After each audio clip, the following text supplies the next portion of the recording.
বাংলাদেশ দক্ষিণ এশিয়ার নদীমাতৃক এই বদ্বীপের প্রাণ কৃষি। আর কৃষির মূল চালিকা শক্তি হল সময়মতো ফসলে পানি সরবরাহ। বাংলাদেশে আবাদি জমির এক বিশাল অংশ সেচের ওপর নির্ভরশীল। সেচকে তাই বলা হয় কৃষির রক্ত সঞ্চালন। এ কারণে বীজ বোনা থেকে শুরু করে ফসল ঘরে তোলা পর্যন্ত প্রতিটি ধাপে পানির সঠিক যোগান নিশ্চিত করাই হলো একজন কৃষকের প্রধান চ্যালেঞ্জ। পর্যাপ্ত ও সঠিক সময়ে সেচ না পেলে ফসলের মাঠ মরুভূমি হয়ে যেতে সময় লাগে না। কৃষিতে সেচ ব্যবস্থার গুরুত্ব তাই অপরিসীম।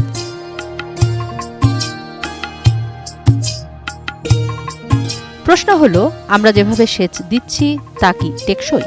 বাংলাদেশে সেচ মানেই যুগ যুগ ধরে চলে আসা প্লাবন সেচ পদ্ধতি।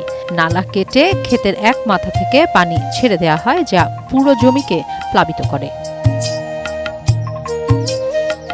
এই পদ্ধতিতে পানির ভয়াবহ অপচয় হয়, আর ক্রমবর্ধমান জ্বালানি খরচ তো আছেই। তাছাড়া সমতল ছাড়া এই পদ্ধতিতে সেচ দেওয়া প্রায় অসম্ভব। তাছাড়া এভাবে মাটির তলার পানি অপরিকল্পিতভাবে ওঠানোর ফলে পানির স্তর প্রতি বছর নিচে নেমে যাচ্ছে। এই সংকটের আধুনিক সমাধান হয়ে এসেছে সেন্টার পিভট সেচ প্রযুক্তি। এটি মূলত একটি বিশাল স্বয়ংক্রিয় কাঠামো বা একটি দীর্ঘ লোহার পাইপলাইন, যা চাকার উপর ভর করে দাঁড়িয়ে থাকে। এর একটি প্রান্ত থাকে মাটির গভীরে থাকা পানির উৎসের সঙ্গে যুক্ত, যাকে বলা হয় পিভট বা কেন্দ্র। পুরো পাইপলাইনটি সেই কেন্দ্রকে ঘিরে বৃত্তাকারে ঘুরতে থাকে।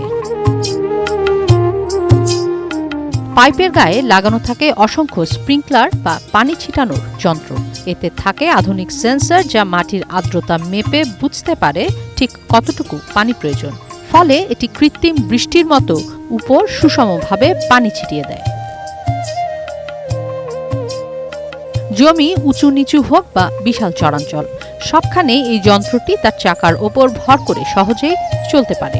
কোনো নালা কাটার প্রয়োজন নেই কোনো অপচয়। আসার কথা হলো, এই আধুনিক প্রযুক্তি এখন রয়েছে বাংলাদেশেই।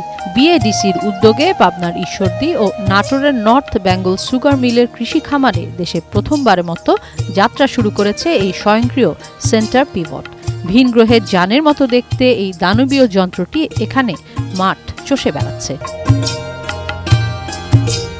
কৃষি সংশ্লিষ্টরা বলছেন, এটি বাংলাদেশের কৃষিতে একটি যুগান্তকারী মোড়। যেখানে আগে 150 বিঘা জমিতে সেচ দিতে 30 জন শ্রমিকের 1 মাস সময় লাগত, সেখানে এই যন্ত্রটি মাত্র একজন কর্মীর সাহায্যে 5 থেকে 7 দিনে কাজটি শেষ করে দিচ্ছে।